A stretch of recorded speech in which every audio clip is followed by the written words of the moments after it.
la protección de la administración norteamericana que dominó el país durante 8 años, del 16 hasta el 24. Pero recuerden ustedes, vamos a hacer un experimento. Aquí me escuchan. Perfecto. Recuerden ustedes que no solo estaba ocupado el país militarmente por los norteamericanos, sino que también estaba ocupado Haití. Con el tiempo se articuló un sistema de movilidad insular de gente. La plantación, en la medida en que crecía, necesitaba trabajadores. Y no había trabajadores suficientes, sobre todo en el lado donde se armó la plantación, que fue en el este. Entonces, del lado haitiano había una economía campesina que surgió precisamente de la disolución del sistema de la gran plantación del periodo colonial. Saben ustedes que cuando la revolución en Haití se partió en dos. Una parte que quedó con grandes plantaciones y una parte que quedó partida en pedacitos con productores campesinos, sobre todo en la parte norte. Eso todavía sigue funcionando hoy día. Pero bueno, a partir de ahí se comienza a articular lo que pudiéramos llamar un primer y verdadero sistema de movilidad insular del trabajo de carácter internacional. Esto está bajo el dominio de la gran plantación y articula dos cosas. Articula la economía de plantación azucarera y la economía campesina. Hay una racionalidad que genera una movilidad de trabajadores estacionalmente.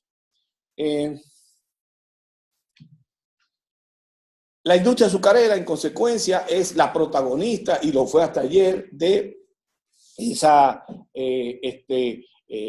dinámica que articula una masiva movilidad temporaria de trabajadores. Eso todavía existe hoy en este país. La novedad del caso es que la economía de plantación azucarera no era simplemente una economía de plantación en el sentido de un gran latifundio, de una lógica de siembra, de una contratación masiva de trabajadores. Era también un enclave económico. ¿Qué es un enclave económico? En el caso que nos ocupa es un sistema de producción poco articulado a la economía local donde opera y sí conectado dinámicamente a la economía internacional a la cual dirige su producción. Entonces, esa economía de enclave articuló un sistema que, en consecuencia, aisló la dinámica de lo que allí pasaba desde el conjunto de lo nacional, que estaba afuera. Y esto afecta a la modalidad de movilidad del trabajo en la isla, tal como les he contado el cuento hace un rato. Esto es una cosa que me fascina. Esto se ve muy bien. No se mueve aquí.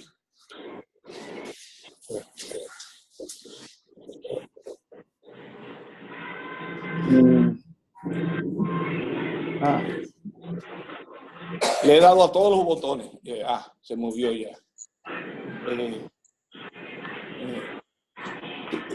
Pudiéramos hacer este negocio para yo no estar volviéndome loco con la tecnología, que debe ser algo que dominen los hombres y no eso, la tecnología a los hombres. Ustedes van a ir cambiando según yo les vaya indicando. Eso quiere decir que me tienen que atender y mirarme. Bien, ok. Pasamos a la era de Trujillo. Bajo Trujillo se mantiene la lógica de la movilidad territorial del trabajo en los términos en que yo les he explicado. Pero hay una novedad. En este proceso se ha articulado toda una cultura de las élites, toda una visión del problema poblacional. En el año 48 se publicó un informe, se llama Informe sobre la capacidad de la República Dominicana para absorber refugiados. Un título bastante medieval, larguísimo.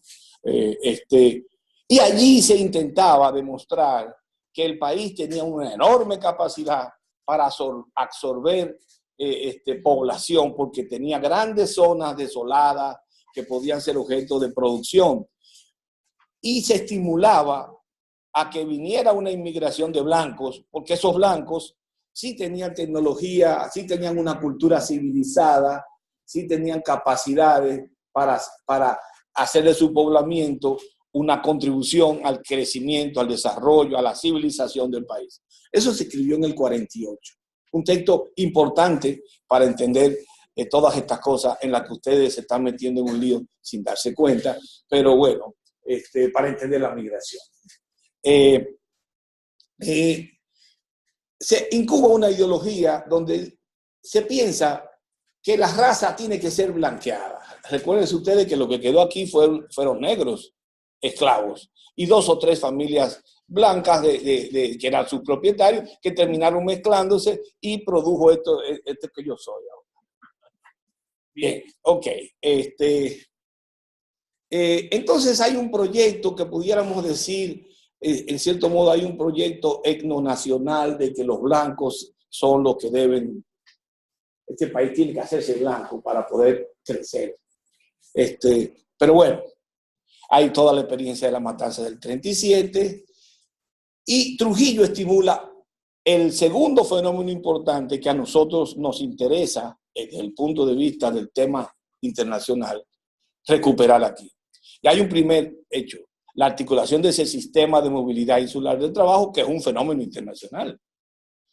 De entrada hago un paréntesis, en este país somos tan insulares que creemos que ese movimiento es algo que solamente ocurre aquí y que solamente es exclusivo de este país, porque nosotros estamos solos en el universo. El mundo no funciona así. El mundo es un todo muy complejo, interconectado y cada vez más conectado. Pues bien, Trujillo estimula una política en el marco del cual está ese informe que yo les señalé, para estimular el ingreso de población blanca, asiática, judía, árabe, japonesa incluso. Y fruto de ese propósito estratégico, Trujillo, al final de la Segunda Guerra Mundial, llega a un acuerdo para traer japoneses que se ubican en algunas colonias, y gracias a Dios fue así, porque gracias a eso tenemos una cultura del arroz. Y tenemos incluso modalidades locales de arroz. Esa finca que ustedes pasan cuando van al Cibao, que es enorme, tiene 18 kilómetros cuadrados, eso ahí es una finca que se hizo en aquella época, una finca experimental. Luego, los chinos vinieron también estimulados por esa política, los judíos que se ubican en Sosúa, los árabes se ubican en todas partes. Se dedican al comercio, pero tienen una tradición más anterior, una tradición del siglo XIX. Pero no le voy a hacer esa anécdota, se me complica. Pues bien, y naturalmente está la inmigración haitiana, que funciona en el marco de la lógica del sistema de gran plantación azucarera. Como ustedes ven, estamos moviéndonos en un esquema donde desde el Estado se están estimulando políticas de movilidad de personas de diversos contextos nacionales, sobre todo europeos, pero también asiáticos, y que no, africanos, porque los judíos están en África. No se lo olviden, están en el norte de África. Pero bueno, en ese marco, pasemos al próximo. En el sistema más importante de movilidad de personas es naturalmente el azucarero. Y vamos a ver algunos detalles que nos interesan en este caso. En primer lugar, como enclave económico, el sistema es por definición excluyente. Nos vemos.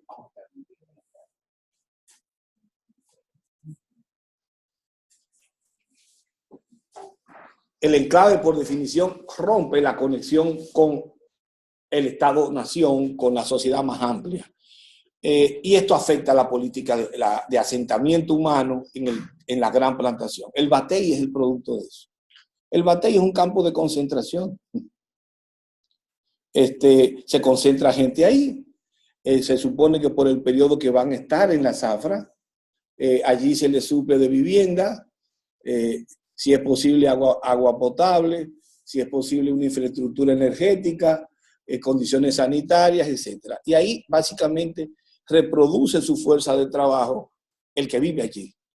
En la mañana van a trabajar y están en ese proceso. Un siglo de esa operación produce una población asentada que nace allí, se desarrolla, se cría, se integra a la plantación y también muere. Entonces, el Batey es el primer, si se quiere, la primera experiencia de masas de una lógica excluyente de la inmigración. Ese es un tema importante.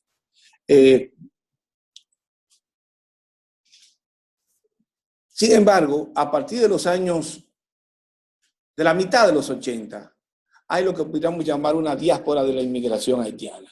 En la medida en que hay una crisis de la industria azucarera, baja la demanda de mano de obra, hay una población que se quedó a vivir aquí, tiene sus hijos aquí, y no va a regresar a Haití. Entonces eso se dispersa y se integra a la agricultura primero y luego con los procesos de urbanización estimulados por la economía de los servicios, vienen a las ciudades. De repente la inmigración laboral procedente de Haití se convierte en un fenómeno visible de alcance nacional. Este es un punto importante, que es el problema que a todos les preocupa.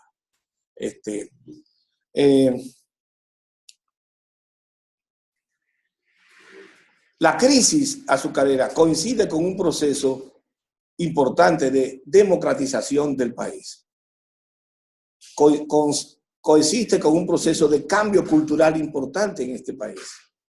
Y coincide con un proceso importante de cambios y crisis políticas en Haití. ¿Y qué produce eso? Produce varios fenómenos. La gente tiene acceso a medios de comunicación, todos tienen aquí celulares. Si yo digo que levante la mano, el único que no tiene celular puede que sea yo. No es cierto, yo ando con celular. Todos tienen celulares, a cada rato le están mandando en esos tweets que yo no uso, información. Ustedes saben de todo lo que ocurre en el país por esa vía. Pues bien, la sociedad se comunica más.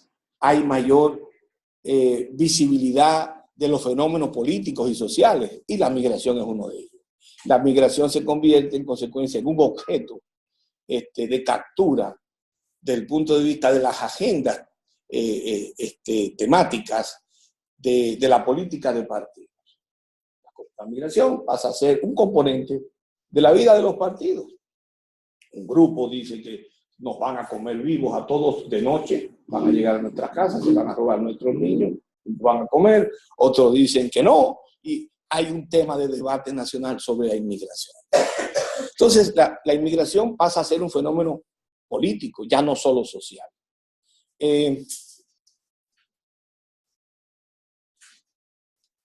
Tras la muerte de Trujillo, sin embargo, hay una política, se transforma lo que podríamos llamar esa lógica de la exclusión.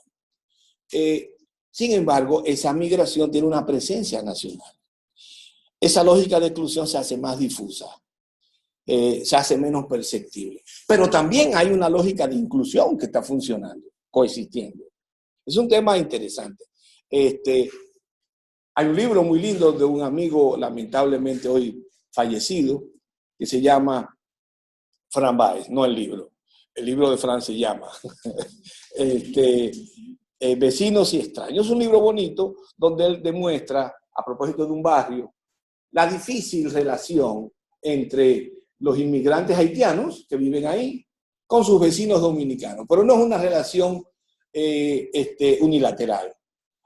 Son vecinos, es decir, cooperan entre sí, se divierten juntos, participan de actividades comunes, se enamoran, pero también son extraños.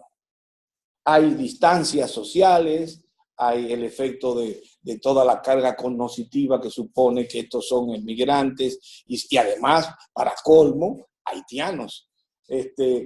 Todo eso funciona en un marco que articula esa dinámica de migración en la hermosa idea de ser sus protagonistas, vecinos y extraños. Bien, ¿eso qué demuestra? Demuestra que manteniendo ese esquema de exclusión, la migración se convierte en un fenómeno visible que preocupa a las élites y preocupa sobre todo a sus gendarmes públicos, la clase política. Esos son gendarmes de las élites, no son las élites. Pónganse claro, entiéndanlo. En ese marco, se convierte la migración en un problema relativamente diferente para el Estado. En el marco del sistema azucarero, ese era un problema de la plantación azucarera. Hoy es un problema de la sociedad y en consecuencia del Estado. El Estado pasa a ser, en consecuencia, un componente fundamental de la relación de esa población con la sociedad.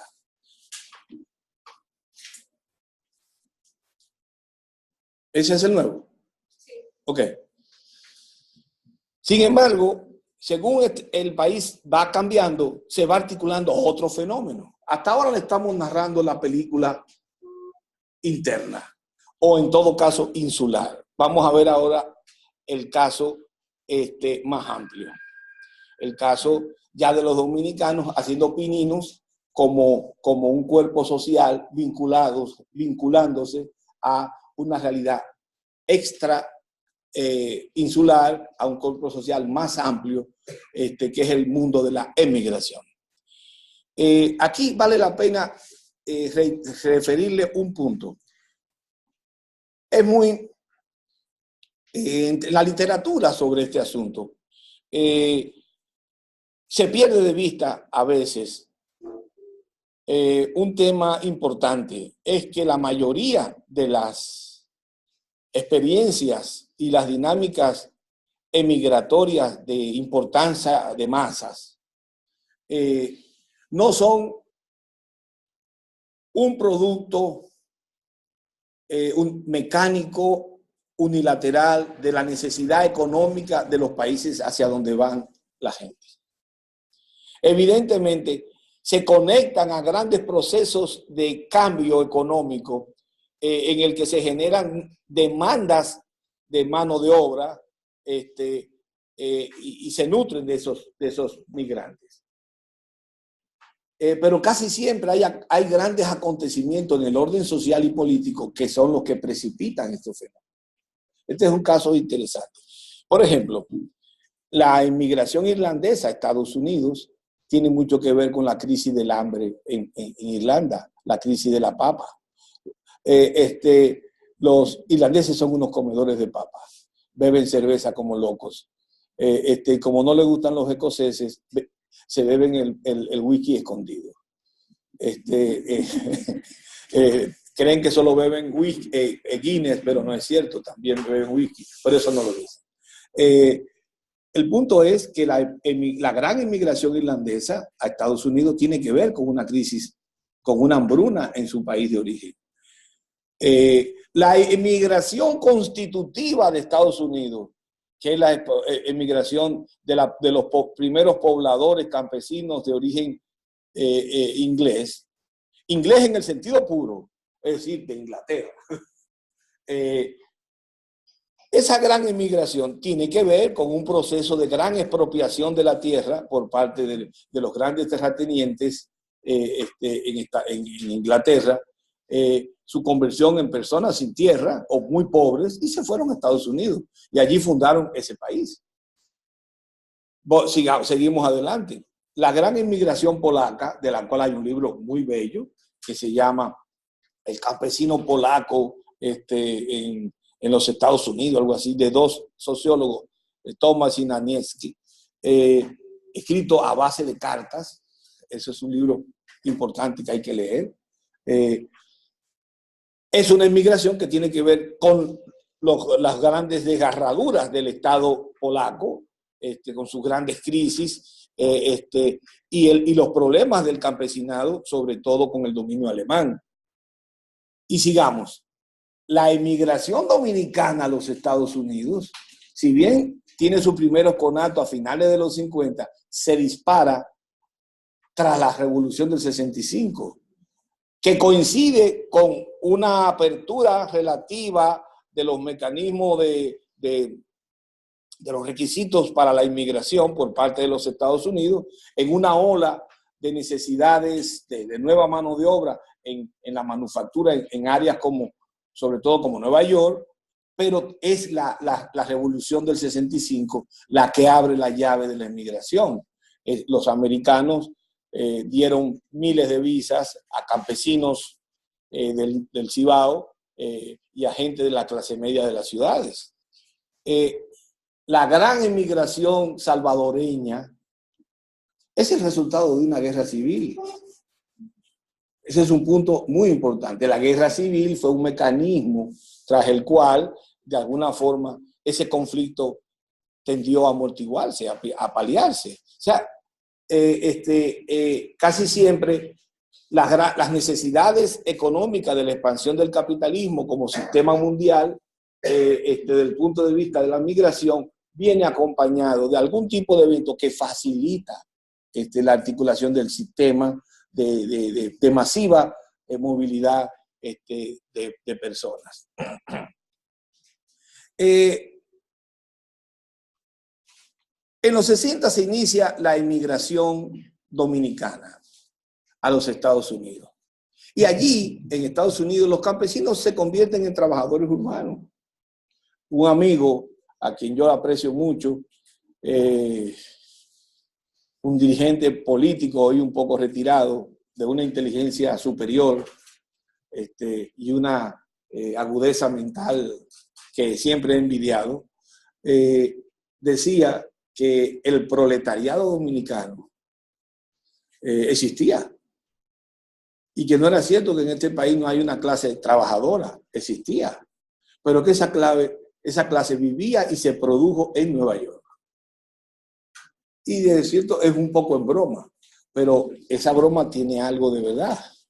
Esa broma, si la ven del lado de la remesa, son 5.000 millones de dólares que se envían para acá. Son esos tipos que están allá trabajando en sanitarios, limpiándolos. Ninguno de ustedes ha limpiado sanitario. Muy posiblemente. Ni cortado caña, ¿verdad? Ni pasado 2 días de hambre. 2 días de hambre ya comienza a complicar la cosa. Pero que no le falte jamás agua. Ahí sí se muere. Ahí hay una masa de trabajadores que no ha roto su conexión con la sociedad dominicana. Eso es una diáspora. ¿De acuerdo? Entonces, pasaron de ser campesinos a ser trabajadores.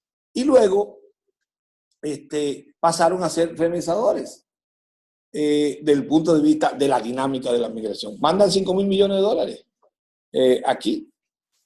Entonces, ahí hay el inicio de un cambio nuevo, de una nueva relación que genera un cambio novedoso en lo que es el armazón de la sociedad dominicana y el papel de la migración. Entonces, otro punto en esa línea que hay que destacar y que se expresa muy bien en las diásporas es el hecho de que los dominicanos, estando en Nueva York, son marginales. No tienen tanto poder político, no tienen tanta importancia. Pero, o sea, son unos livianos. Pero en tanto son remesadores, adquieren una importancia soberbia en este país. Hace mucho tiempo yo voy a un restaurante que se llama El Vizcaya, porque no por razones exóticas, es que yo nací al frente de ese restaurante y en consecuencia me crié cruzando al restaurante. Entonces yo conozco a los dueños de ahí, es como una familia. Una vez llego yo al restaurante con mis hijos y hay un salón guardado con muchísima gente rara ahí, trancado, perdón, hablando. Y yo pregunto, ¿quiénes son esa gente? A los muchachos que están sirviendo. Y me dicen, no, esa es la asociación, creo que era de Cañafistol, de emigrados de Cañafistol, que se reúnen todos los años aquí para diseñar sus políticas de apoyo a su pueblo de origen. Eso que yo vi ahí se repite en cantidad de sitios en este país. En consecuencia, hay un nuevo fenómeno. Los remesadores tienen un poder político que el emigrante tradicional no tenía. Ese es un punto sumamente importante para entender el funcionamiento de la emigración. Ahora, aproximadamente por los 70 y a finales, nace lo que podríamos llamar un sentimiento nuevo y un tipo de relación social distinto que mantiene una cierta identidad del grupo emigrante, sobre todo en ciudades como Nueva York, Boston, etc. Es a eso a lo que llaman una diáspora. ¿Por qué es una diáspora? Porque se expresa en muchos sitios, está organizado, digamos, generado fuera de la frontera del país de origen, establece un vínculo identitario con ese país en el sentido de que la diáspora quiere mantener una identidad del origen, pero la diáspora cambia por definición. Los hijos de la diáspora hablan inicialmente un español raro. Los hijos de esos hijos prácticamente no hablan español. Y quién sabe lo que pasará con los hijos de los hijos de los hijos. Quizás nos mande ya más remesas. Nuestro Estado, y cuando hablo del Estado estoy hablando no de los gobiernos, sino del Estado. Y no por cuidarme, sino porque esa es la justa realidad.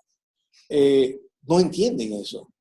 No entienden que tenemos que prepararnos a la posibilidad dentro de 20, 25 años de unas remesas muy mermadas y una inmigración muy constreñida.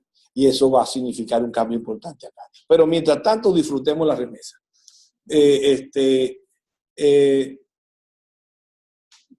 La diáspora nace en ese contexto. ¿Y eso qué significa? Significa un problema para la teoría migratoria. Se supone que la teoría de la migración, y mi querido amigo Alejandro Porte, Massa y toda esa gente, tienen problemas con lo siguiente. De repente la teoría, sobre todo de inspiración neoclásica, predica que en la medida en que esos inmigrantes se asimilan a la economía que los recibe, van rompiendo su conexión con el mundo del cual vienen. Y en esa medida hay una especie de lógica de inclusión. Luego eso fue un poco morigerado el argumento, en el sentido de que hay una lógica de inclusión, digamos, parcial. Pero no esperamos la diáspora. La diáspora es una lógica de inclusión doble. Por un lado, se vinculan al país, trabajan, viven del trabajo que tienen, pero también mantienen una conexión con sus raíces.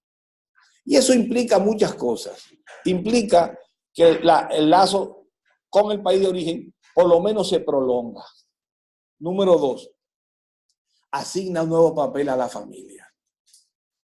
Ya la familia no es simplemente el grupo primario de papá, mamá e hijos. De repente otras categorías de parentesco adquieren importancia.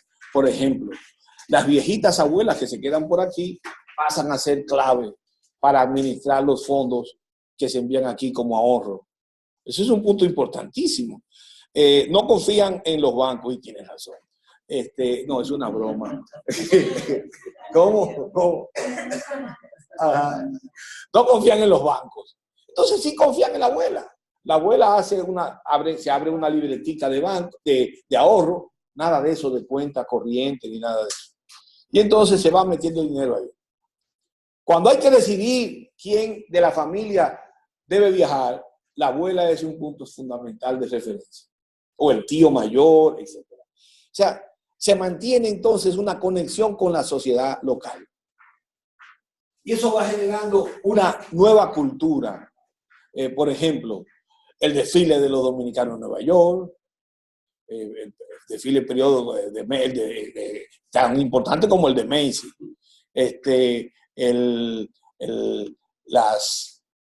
las reuniones anuales, la más famosa, la de Baní en Boston, reúne 15 y 20 mil personas en un parque.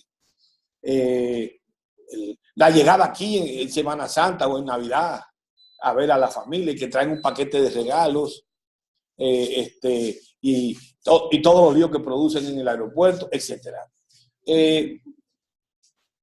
Sin embargo, eso no se queda ahí, sino que los dominicanos descubren otros espacios donde se reproduce la misma lógica. España, ahí se la conoce Gina muy bien.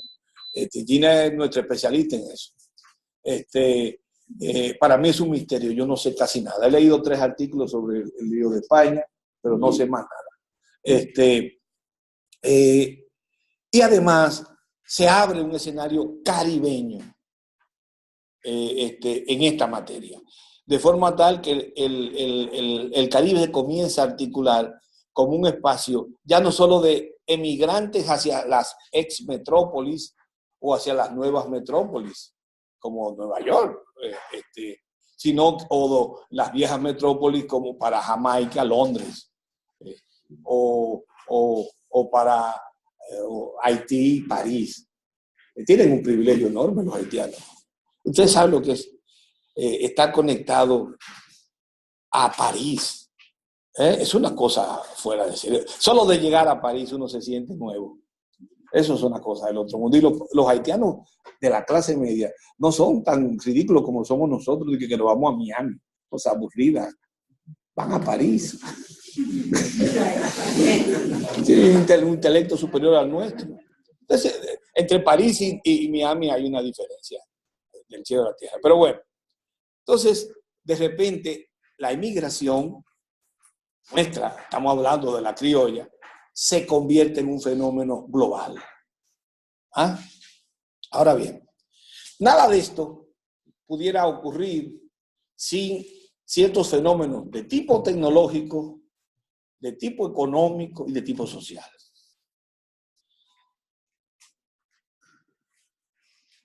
La transformación tecnológica abarata los costos de viaje. Antes viajar en un barco era carísimo. Luego era más barato viajar en un avión. Pero ahora los costos de viajar en un avión son baratísimos.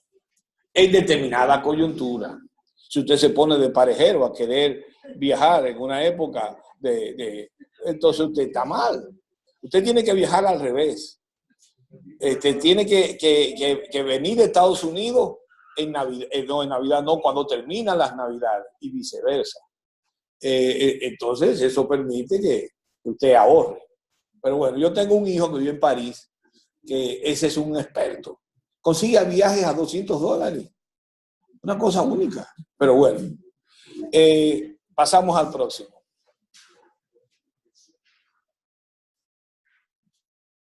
Tenemos que aumentarle la tecnología a esto. Hay que buscar una donación. Bueno, vamos a hacer un paréntesis para entender este problema. El cambio tecnológico, la comunicación social. Es decir, ahora yo veo la televisión y sé lo que pasa en Madrid al instante. Al encender la televisión puedo saber con más anticipación no, con más prontitud, qué ocurre en Shanghái, si fue que estalló un reactor nuclear o una planta eléctrica lo conozco más rápido que un campesino chino que vive en Manchuria. Eso es un fenómeno que lo produce la tecnología. Pero además la tecnología me comunica con culturas. Lo veo todo el tiempo. En televisión ustedes ven todo eso. Y se le cambian las expectativas de vida. Esas telenovelas terribles que ya no son simplemente novelas de dramas amorosos. Son novelas complejas. Hay criminales, hay narcotraficantes, hay artistas, hay de todo allí. Hay arribistas y la vida de repente se hace más plural en sus expectativas para el individuo en concreto, aun cuando no se mueva del barrio donde vive, y en consecuencia genera cambio en las expectativas de vida. Y eso es un factor muy importante. Entonces, las migraciones han pasado a ocupar un papel en el escenario de la globalización importante. No solamente en el sentido de la movilidad física, sino de las consecuencias sociales, culturales y económicas de esa movilidad. Remesas, diásporas, etc. Y así surgen nuevos fenómenos sociales que reorganizan las bases, llamémosle, culturales y económicas del mundo global. Y quiero aquí rescatar el tema del transnacionalismo. De repente, la gente ya no está obligada a pertenecer a una sola nación.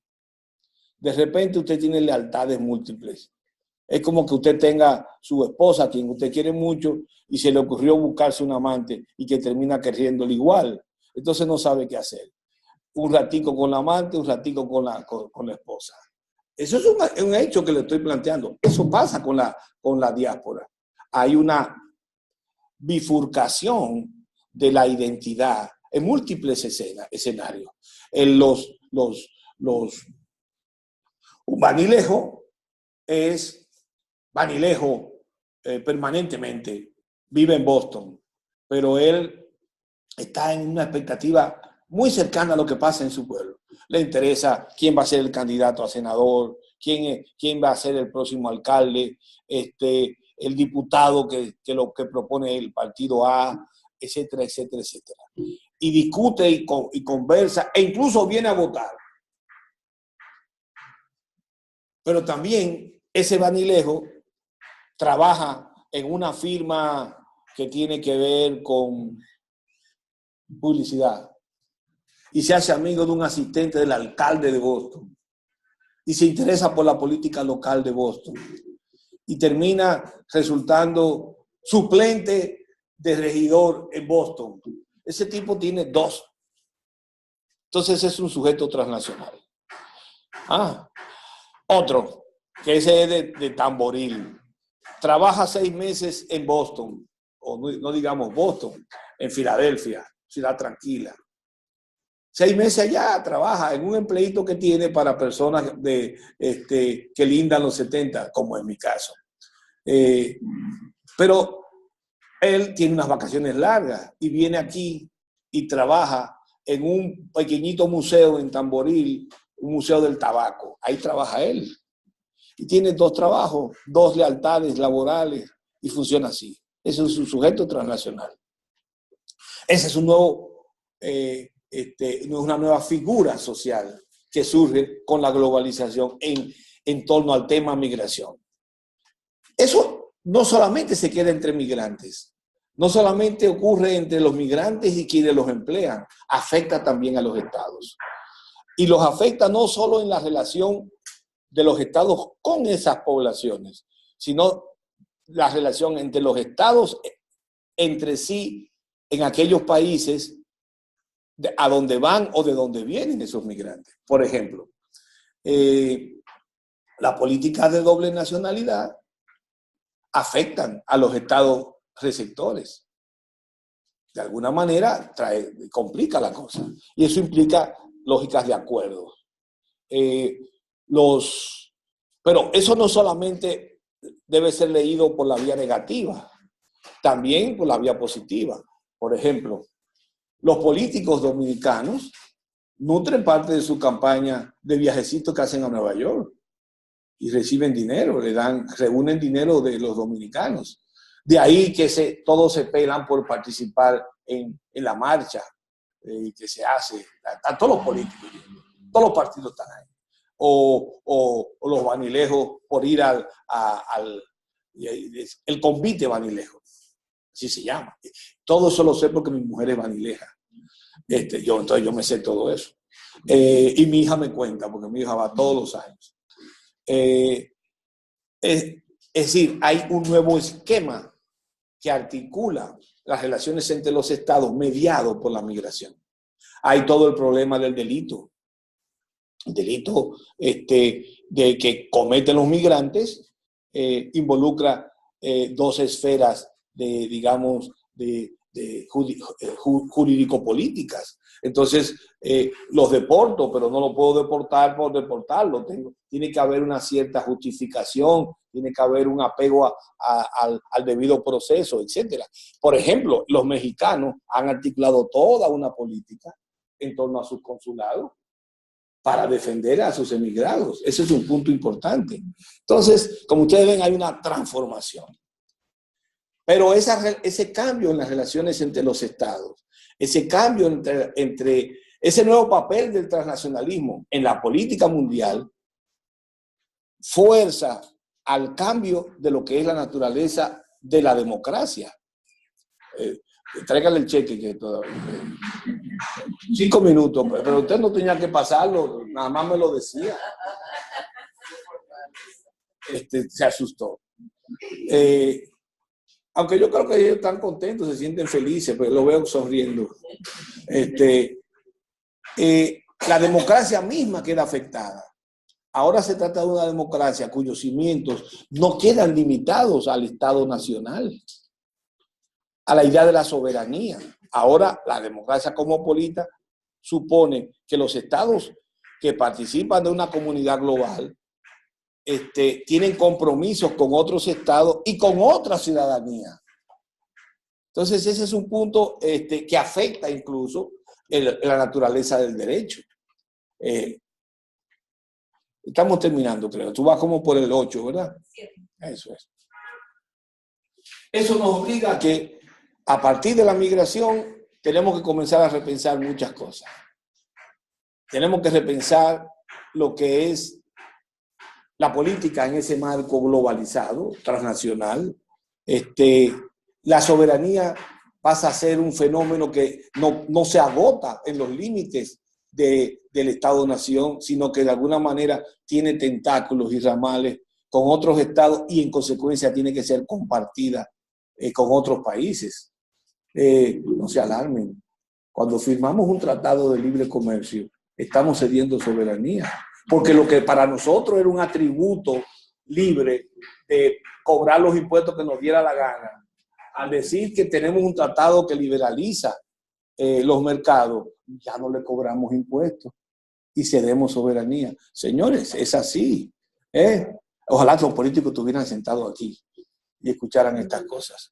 En consecuencia, el Estado-nación está cada vez más obligado a cambiar su percepción respecto a temas como el de la diáspora, etc.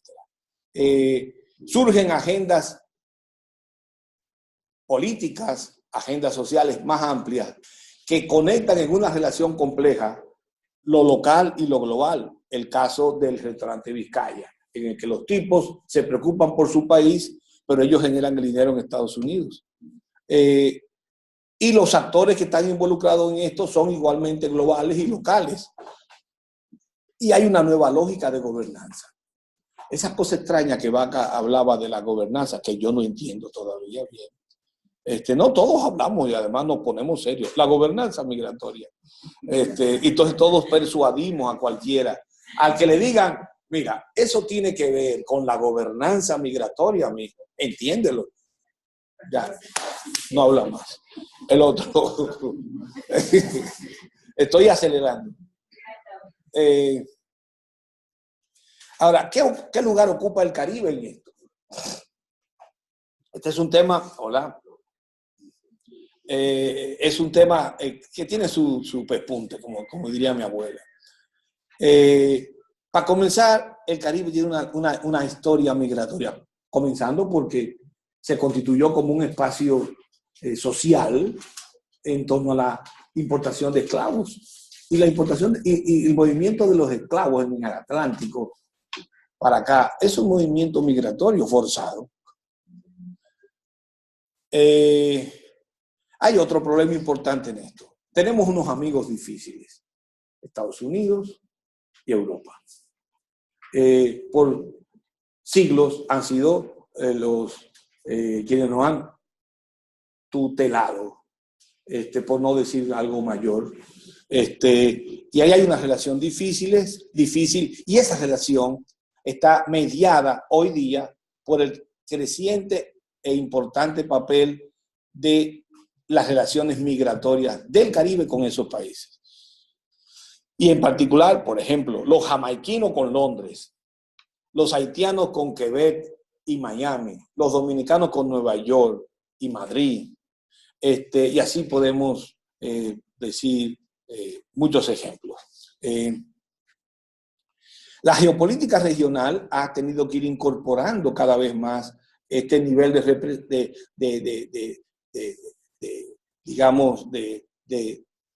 generación de perspectivas identitarias, de relaciones sociales, como es la diáspora.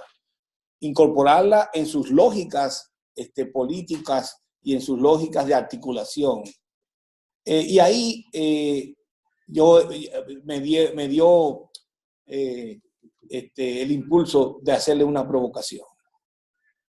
En la geopolítica regional, a propósito de la migración, destaqué cuatro casos. Pueden haber más, hay más, de muchas islitas, etc. Por ejemplo, San Martín, la mitad de los tipos que viven ahí son criollos, son dominicanos. Entonces, en buena lid debiéramos tener la mitad del gobierno. Pero bueno,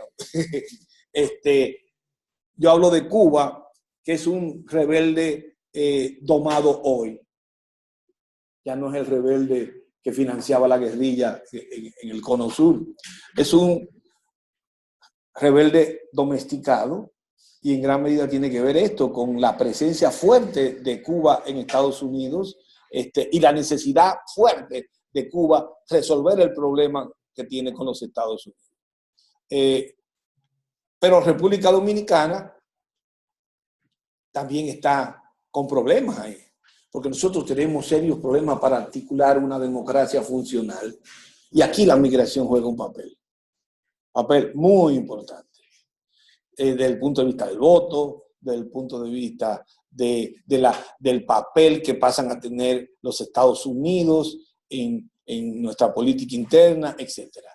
Puerto Rico es un caso interesante de que no basta con tener la protección directa e inmediata de los Estados Unidos para asegurar el bienestar y la vida digna. Hoy día Puerto Rico está en una situación calamitosa desde el punto de vista económico, desde el punto de vista social y políticamente atrapada.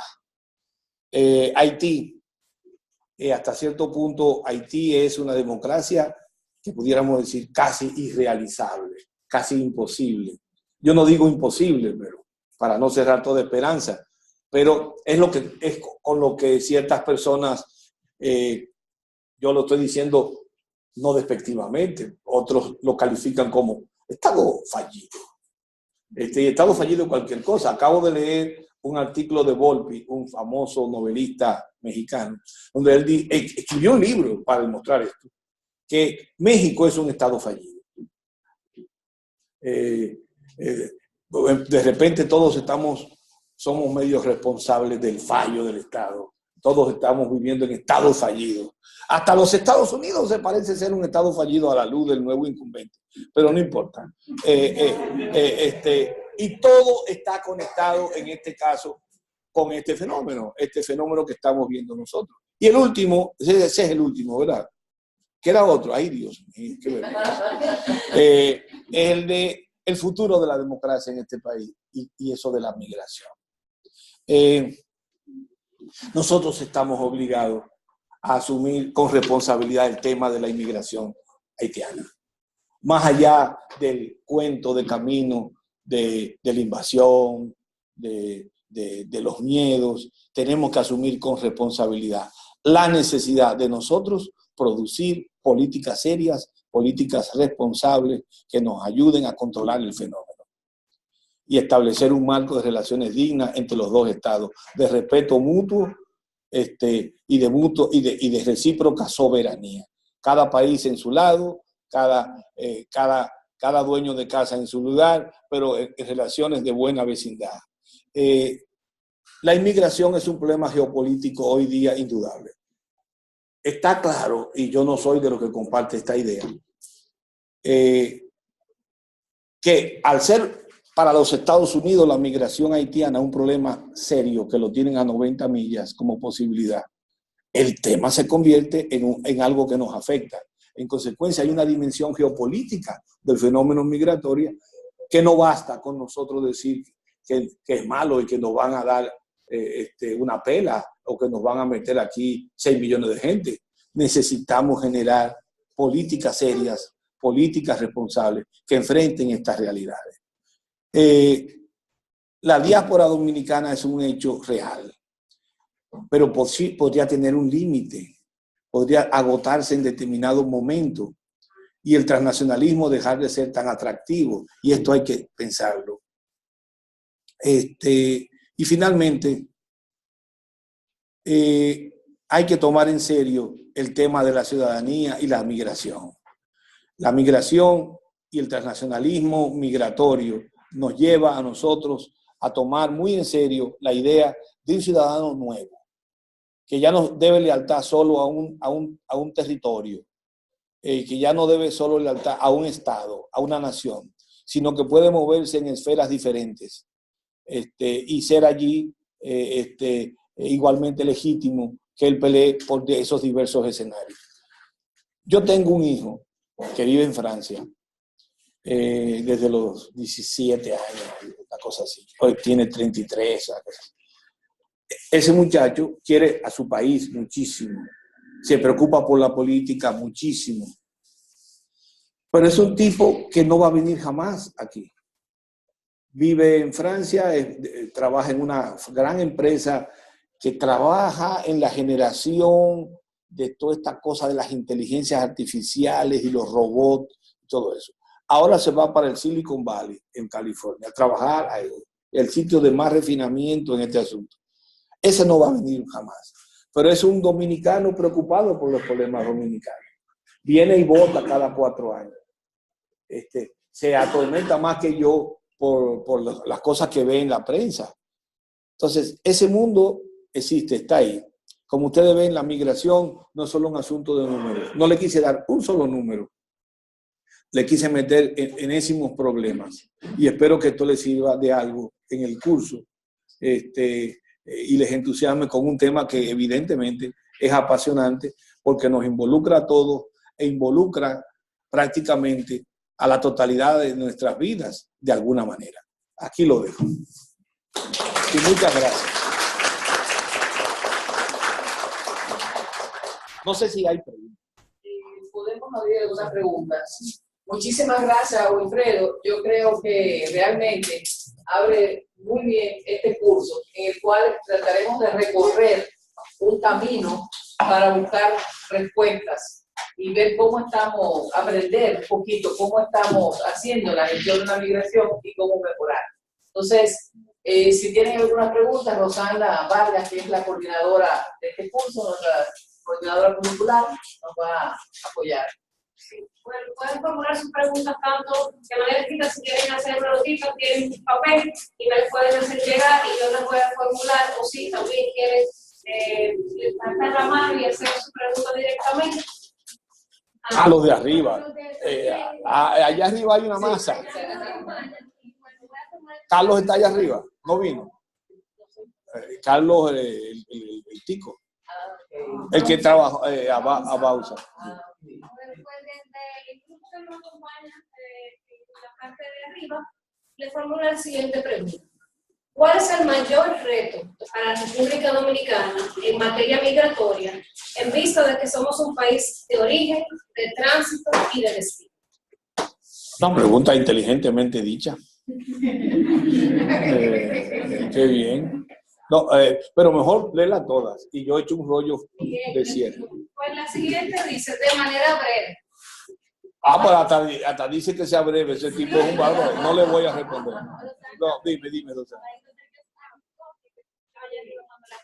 Bueno, Mira, Rosana, uno. No, pero Bueno, pues voy entonces a hacer la primera pregunta nuevamente. ¿Cuál es el mayor reto para la República Dominicana en materia migratoria, en vista de que somos un país de origen, de tránsito y de destino? De manera breve, Sí. la segunda pregunta, ¿cuáles serían los aspectos positivos y negativos de la inmigración ilegal? Bueno, alguien le cita y dice, citando al profesor Wilfredo Lozano, los dominicanos, estando en New York, son unos marginados. ¿Podemos hacer la misma comparación o afirmación con los haitianos en el país? Parémoslo ahí y echemos para atrás. Sí, es verdad, son marginados los haitianos y los dominicanos. La anterior, el de la brevedad. La pregunta sería, ¿cuáles serían los aspectos positivos y negativos de la inmigración Ilegal. Bueno, aquí hay que quitarse la careta de los valores, que casi siempre resulta un chantaje organizado. La gente dice que es cristiano, pero entonces traiciona al amigo y desea a la mujer de su prójimo, que es violentar los 10 mandamientos. Pero bueno, nos quitamos esa careta. Un tipo que está ilegal, yo lo puedo contratar por un salario más bajo y pagarle menos prestaciones sociales que a uno que tiene todas las reglas y los papeles en orden. En ese sentido le deja un beneficio al contratador. Naturalmente le puede traer muchos perjuicios a la sociedad, a determinados grupos, al Estado le genera un costo, pero claramente a alguien beneficia la ilegalidad, porque si no, no hubieran tantos. El primero. La primera, ¿cuál es el mayor reto para la República Dominicana en materia migratoria? Es una pregunta difícil. Es una pregunta difícil y yo no la tengo muy clara. Pero me parece que es el tema de gobernar la inmigración hacia República Dominicana, naturalmente procedente de Haití. Pero yo diría que eso tiene que ver con la creación de un Estado genuinamente democrático que sea eficiente y responda a los problemas de la gente. Sin eso no vamos a ningún sitio. ¿Cuáles son las otras? Bueno, las siguientes son relacionadas al libre comercio. Eso yo no sé nada. Yo siempre que comercio pierdo. Dice, como usted mencionó, el tema de la migración haitiana es tendencia entre las masas de nuestro país, siendo la posición más aceptada por todos el rechazo. ¿El rechazo a qué? Bueno, vamos a escuchar la pregunta, creo que quizás nos responderá. Entonces, dado ese planteamiento, ¿cómo convencería usted al pueblo dominicano de que la migración haitiana es vital para nuestra nación? ¿Cómo lo reflejaría en el Producto Interno Bruto del país? En primer lugar, se refleja, no es como yo lo haría. Es que desde el momento en que hay el 30% de los empleos de la agricultura dependen de la inmigración, hay un impacto macro en la agricultura. Lo mismo del 26% de trabajadores de la industria de la construcción son haitianos. Ahí hay un impacto real. Bueno, las estimaciones que se hicieron en el marco de la N1, con las que yo no estoy de acuerdo porque subregistra el impacto, lo limita al tema del impacto salarial. Una discusión que yo vengo teniendo con mi amigo Roberto Casar desde hace 30 años. Pero eso es otra cosa. O sea, el salario no genera la demanda de consumo que produce el salario no genera desarrollo. Lo que genera desarrollo es la inversión. Pero bueno, entrando en ese punto, ¿cómo lo diría? Vuelve mi carga a la pregunta. Bueno, como usted mencionó el tema de la migración haitiana y que Sí. es tendencia, ¿cómo convencería usted al pueblo dominicano? Ah, ya, es un problema de percepción. La migración identitaria para la nación. Es un tema de percepción. Miren, en la medida en que el Estado democrático se exista, hay un sistema de derechos, de reglas que cumplir tanto de parte del Estado como de la gente. En la medida en que este sea un país moderno, pluralista, respetuoso de las normas internacionales y todo eso, tendremos mayor capacidad de convivencia y la gente no les resultará un peligro inminente en que se comerán a nuestros niños el hecho de que hayan inmigrantes aquí. Usted llega a Nueva York, que es la capital del mundo, la ciudad más maravillosa de la humanidad. Yo la primera vez que llegué, yo venía así, encogido, y salgo de un metro, ahí cerca de Wall Street, y cuando salgo, lo primero que veo es un moreno con una de esas cosas que se ponen con todo el pelo alborotado y entonces se le forma una cosota aquí arriba. Como un afro pero cubierto. Él viene con esta cosa que es muy típico de Nueva York. Esas cosas de ropa que cuelgan y las va moviendo con unos patines. Él viene feliz dando vueltas. Eso es Nueva York. Eso es Nueva York. Eso es una maravilla. Ustedes se imaginan qué maravilla ver lo primero que yo vi en Nueva York, un moreno moviendo ropa, bailando, disfrutando. Esa libertad. El día que tengamos eso, habrá lo que el joven quiere. Un par de preguntas de los que están ahí y ahí terminamos. De quienes están acá.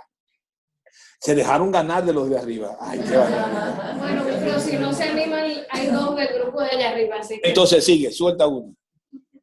Bueno, ya que también usted tocaba el aspecto transcultural, le planteo la siguiente pregunta. ¿Cuáles son las ventajas en cuanto al aspecto transcultural debido al impacto migratorio? Un poco refiriéndose a que cuáles son las consecuencias positivas surgidas del impacto migratorio. Yo elimino descarto la discusión de lo positivo y lo negativo. Es una valoración. Es decir, ¿cuál de nosotros tiene la potestad, el intelecto, digamos, la delegación de poder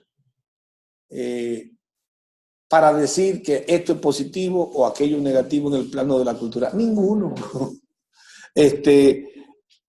Yo sí creo que un mundo más diverso, un mundo en que los seres humanos tengan más opciones de vida, que puedan moverse en estilos distintos de organizar su patrimonio vital, su tiempo, su cuerpo, todo esto.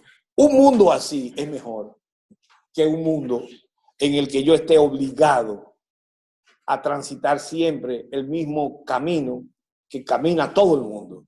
Entonces, por eso yo creo en el pluralismo, por eso me parece a mí que es importante un respeto mutuo y una tolerancia como norma de vida en la comunidad social. Entonces, yo lo veo de esa manera. Quizás yo no esté del todo acertado, pero algo de acierto creo que tengo. Y la última. La última, bueno, quizás está un poco ya planteado el tema, pero la migración en sí no es mala para un país o un estado. ¿Las migraciones siempre se realizan por razones económicas? No, claro que no. Si los africanos, donde surgió la vida humana, surgió en África. Los primeros Homo sapiens eran africanos. No eran noruegos, no eran chinos, eran africanos.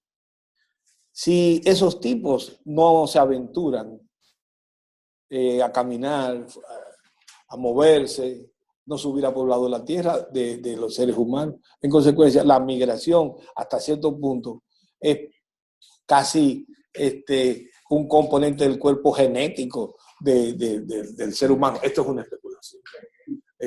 No puedo demostrarlo. Pero está claro que un mundo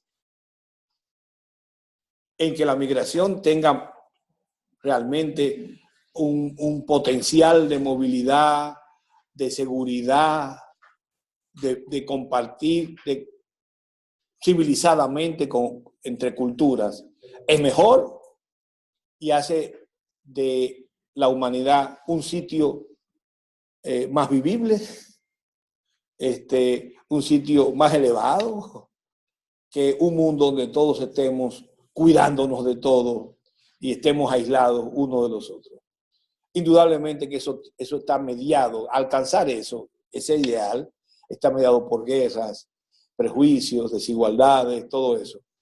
Pero evidentemente la humanidad, me parece a mí, que marcha en ese sentido hacia un mundo donde la migración desempeña ese rol ideal que acabo de plantear.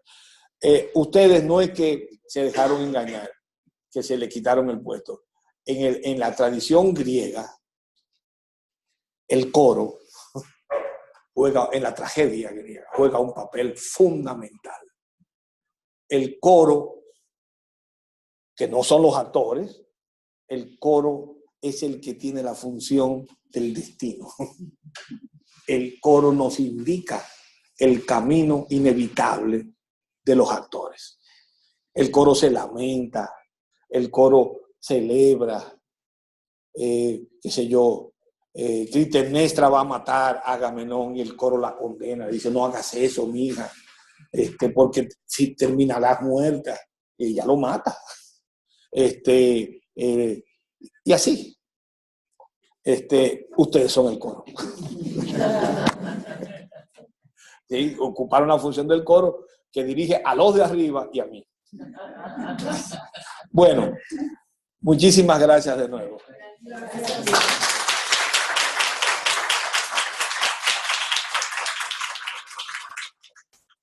Ahora sí bebo agua. Y nosotros podemos pasar también a tirar un poquitico las piernas y a tomar un refrigerio que tenemos acá. Por lo que les decíamos al principio, estamos hoy limitados, pero la próxima vez que vuelvan a la escuela tendremos muchísimo.